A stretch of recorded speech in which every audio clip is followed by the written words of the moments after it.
জাফর লায়লার হাত শক্ত করে ধরে রাখল। সাদা মার্বেলের দরজা পুরোপুরি খুলে গেল, আর ভেতর থেকে আসা ঠান্ডা হাওয়ায় তাদের চুল উড়তে লাগল। সামনে বিস্তৃত একটা উপত্যকা, কিন্তু সূর্যের আলো এখানে পৌঁছায় না। আকাশ কালো, তারা নেই, শুধু একটা অন্ধকার ছাদ যেন মাথার উপর ঝুলে আছে। মাটি ধূসর, চারদিকে ছড়িয়ে আছে ভাঙা হাড় আর পুরনো কাপড়ের টুকরো। দূরে দূরে শোনা যাচ্ছে কান্না, কিন্তু কার কান্না তা বোঝা যায় না। সামনে দাঁড়িয়ে আছে সেই ছায়ামূর্তি, জাফরেরই মতো চেহারা, কিন্তু চোখ দুটো ফাঁকা, যেন জীবনের সব আলো চলে গেছে। ছায়াটা বলল, আমি তোমার ভবিষ্যৎ জাফর। যদি তুমি এগিয়ে যাও তাহলে আমি তোমার হয়ে যাব।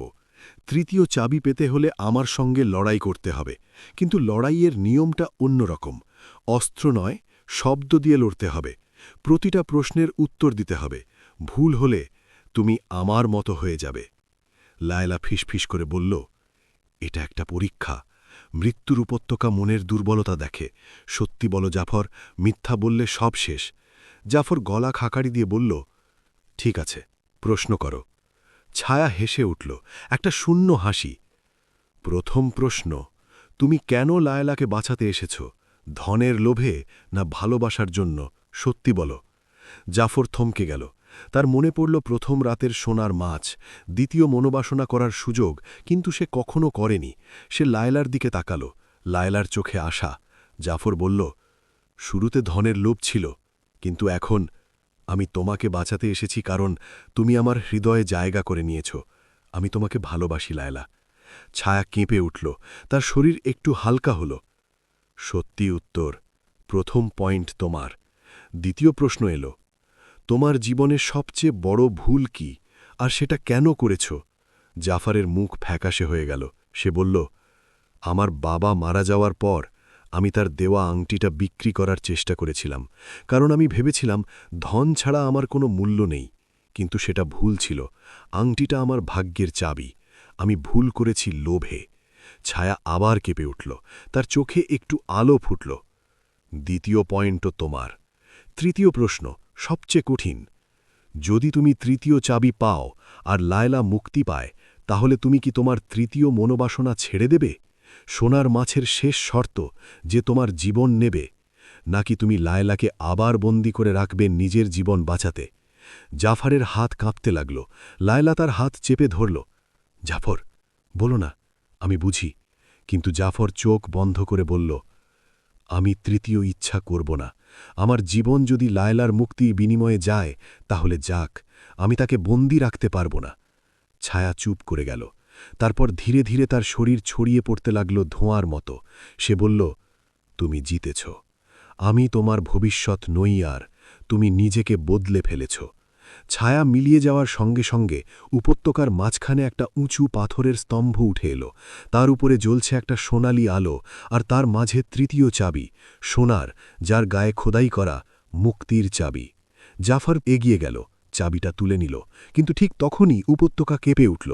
দূর থেকে আসছে একটা ভয়ঙ্কর গর্জন। ইফরিত ফিরে এসেছে, কিন্তু এবার তার শরীর আরও বড়, আরও কালো।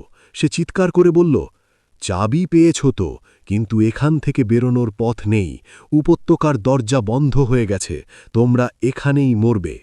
লায়লা চাবিটা জাফরের হাত থেকে নিয়ে তার খাঁচার শেষ শিকলে ঢোকাল, যেটা এখনও তার পায়ে বাঁধা ছিল।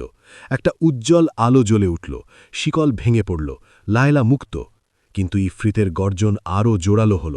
সে বলল, মুক্তি পেয়েছ? তাহলে আমি তোমাদের দুজনকেই ধোঁয়ায় পরিণত করব। আর সঙ্গে সঙ্গে তার ধোঁয়া উপত্যকা ঢেকে ফেলতে শুরু করল। জাফর আর লায়লা পিছিয়ে যেতে লাগল, কিন্তু পিছনে কোনো দরজা নেই, শুধু অন্ধকার। লায়লা জাফরের কানে ফিসফিস করে বলল, আমার কাছে একটা শেষ গোপন ক্ষমতা আছে, কিন্তু তার জন্য আমাকে তোমার সঙ্গে একটা চুক্তি করতে হবে, চিরকালের জন্য। তুমি কি রাজি? জাফরের চোখে ভয় আর ভালোবাসা মিশে গেল। সে বলল, কি চুক্তি? লায়লা হেসে বলল, আমরা দুজন এক হয়ে যাব। আমার ক্ষমতা তোমার হবে, কিন্তু তার বিনিময়ে তোমার জীবনের শেষ ইচ্ছা আমি পূরণ করব। ইফরিতের ধোঁয়া আরও কাছে এসে পড়ল। জাফরের হাতে তৃতীয় চাবি কাঁপছে। সে কি চুক্তি করবে, নাকি অন্য কোনো পথ খুঁজবে? ইফরিতের কালো ধোঁয়া উপত্যকার চারদিক ঘিরে ফেলেছে। আলো কমে আসছে, শ্বাস নিচে কষ্ট হচ্ছে। জাফর লায়লার দিকে তাকিয়ে বলল, কি চুক্তি বলো দ্রুত। লায়লা তার চোখে চোখ রেখে বলল, আমি একজন জিন পড়ি।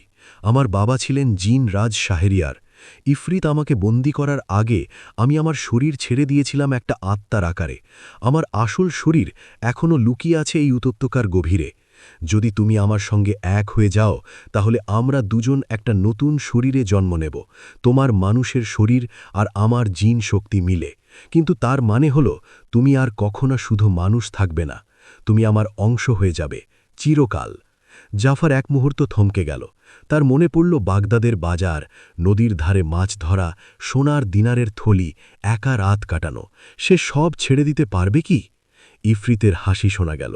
হাহ, দেখো যুবক, সে তোমাকে তার দাস বানাতে চায়। রাজি হলে তুমি মুক্তি পাবে না, শুধু বন্দিত্ব বদলাবে। জাফর লায়লার চোখে তাকালো। সেখানে লোভ নেই, শুধু একটা গভীর শান্ত ভালোবাসা। সে বলল, আমি রাজি, আমি তোমার সঙ্গে এক হতে চাই লায়লা। লায়লা মৃদু হাসল। সে তার হাত জাফরের বুকে রাখল। তাহলে চোখ বন্ধ করো আর আমার নাম নাও। জাফর চোখ বন্ধ করল। লায়লা বিনতে শাহরিয়ার। একটা উষ্ণ আলো জ্বলে উঠল দুজনের মাঝখানে। জাফর অনুভব করল তার শরীর ভেতর থেকে জ্বলছে, কিন্তু ব্যথা নেই, শুধু একটা অদ্ভুত শান্তি। তার চোখের সামনে দেখা যাচ্ছে লায়লার স্মৃতি, একটা সোনালি প্রাসাদ, জিনদের নাচ, তার বাবার মুখ, ইফরিতের প্রথম আক্রমণ, আর তারপর অন্ধকার। ইফরিত চিৎকার করে উঠল, না, এটা হতে পারে না। ধোঁয়া ঘুরপাক খেয়ে দুজনকে আক্রমণ করতে এলো, কিন্তু আলোটা আরও উজ্জ্বল হয়ে উঠল। জাফরের শরীর থেকে এখন নীল সোনালি আলো বেরোচ্ছে। তার চোখ খুলে গেল। চোখ দুটো আর শুধু মানুষের মতো নয়, তার মধ্যে জিনের আগুন জ্বলছে। লায়লার কণ্ঠ তার মাথার ভেতর থেকে শোনা গেল, এখন আমরা এক, আমার শক্তি তোমার। জাফর হাত তুলল, একটা ঝলকানি হলো। ইফরিতের ধোঁয়া ছিটকে পড়ল, যেন আগুনে পুড়ে যাচ্ছে। ইফরিত চিৎকার করতে করতে ছোট হতে লাগল, এটা অসম্ভব, তুমি মানুষ ছিলে। এখন জাফর আর লায়লা একসঙ্গে বলল, আমি আর শুধু মানুষ নই, আর তুমি আর কারো ওপর শাসন করতে পারবে না। সে হাত নাড়ল, একটা বিশাল আলোর ঝলক ইফরিতকে ঘিরে ফেলল। ইফরিতের শরীর ছিন্ন ভিন্ন হয়ে ধোঁয়ায় পরিণত হল, আর সেই ধোঁয়া আস্তে আস্তে মিলিয়ে গেল উপত্যকার অন্ধকারে। শেষবারের মতো তার কণ্ঠ ভেসে এলো, আমি ফিরে আসব। কিন্তু এবার কোনো হুমকি ছিল না, শুধু একটা ক্লান্ত বিদায়। উপত্যকার অন্ধকার কেটে গেল। দূরে একটা আলোর দরজা দেখা যাচ্ছে, বাগদাদের রাতের আকাশের মতো। জাফর আর লায়লা সেই দিকে এগিয়ে গেল। দরজা দিয়ে বেরিয়ে তারা দেখল তারা আবার টাইগ্রিসের নদীর ধারে দাঁড়িয়ে আছে। চাঁদ উঠেছে, নদীতে ঢেউ খেলছে। জাফর তার হাত দেখল। হাতে এখনও তামার আংটিটা আছে, কিন্তু তার গায়ে এখন একটা হালকা নীল আভা। সে ফিসফিস করে বলল, লায়লা, তুমি এখানে? উত্তর এলো তার মনের ভেতর থেকে, মধুর কণ্ঠে, হ্যাঁ, আমি সব সময় এখানে। এখন আমরা একসাথে বাঁচব। জাফর হাসল। সে বুঝল তার জীবন আর আগের মতো নেই। সে ধনীও নয়, শুধু দরিদ্রও নয়। সে এখন একটা নতুন কিছু, মানুষ আর জিনের মিলন। সেই রাতে বাগদাদের লোকেরা একটা অদ্ভুত গল্প শুনতে লাগল। এক যুবক যার চোখে তারার আলো, যে কখনো একা থাকে না। কেউ কেউ বলে সে সোনার মাছের সঙ্গে চুক্তি করেছিল, কেউ বলে সে এক পরীর স্বামী। কিন্তু সত্যি কথা কেউ জানে না, শুধু জাফর জানে আর লায়লা। আর এখানেই শেষ হলো সোনার মাছ আর কালো দরজার গল্প। কিন্তু যদি কখনো রাতে টাইগ্রিসের ধারে গিয়ে তুমি দেখো এক যুবক একা বসে আছে আর তার চোখে দুটো আলো জ্বলছে, তাহলে জেনো সে একা নয়।